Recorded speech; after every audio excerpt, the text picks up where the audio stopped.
মহসিন, আপনি কি আমাকে শুনতে পাচ্ছেন? আমি ফাহাদের বাল্যকালের বন্ধু। এবার নোয়াখালীতে ঘটেছে চাঞ্চল্যকর ঘটনা। ফাহাদ নামের এক যুবকের বিরুদ্ধে 17টি বিয়ের অভিযোগ নিয়ে মানববন্ধন করছে 17 জন নারী। আমাদের নোয়াখালীর প্রতিবেদক আরো জানান, গ্রাম ও শহর বিভিন্ন জায়গায় মেয়েদেরকে নানা প্রলোভন দেখিয়ে বিয়ে করাই ফাহাদের প্রধান পেশা। বিয়ের পরপরই শুরু হয় যৌতুকের চাপ।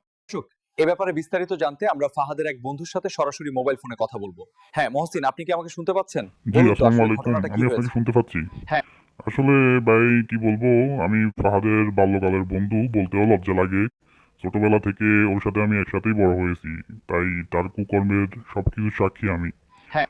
আসলে ও যেখানে সেখানে বিয়ে করাই হচ্ছে ওর এক প্রকার স্বভাব। ভাইয়া, আসলে আপনাদের মনে হয় ভুল হচ্ছে, 17টা না। ও মনে হয় শত শত নারীর জীবন নষ্ট করছে। হ্যাঁ। বিয়ের নাম করে বুলিয়ে বালিয়ে অবলা মেয়েদের সর্বোচ্চ হাতিয়ে নেওয়াই হচ্ছে ফাহাদের প্রধান উদ্দেশ্য। আমি যতটুকু জানি, যৌতুকের টাকা দিয়ে ইতিমধ্যে ফাহাদ গ্রামের বাড়িতে একটা ডুপ্লেক্স বাড়িও করে ফেলেছে।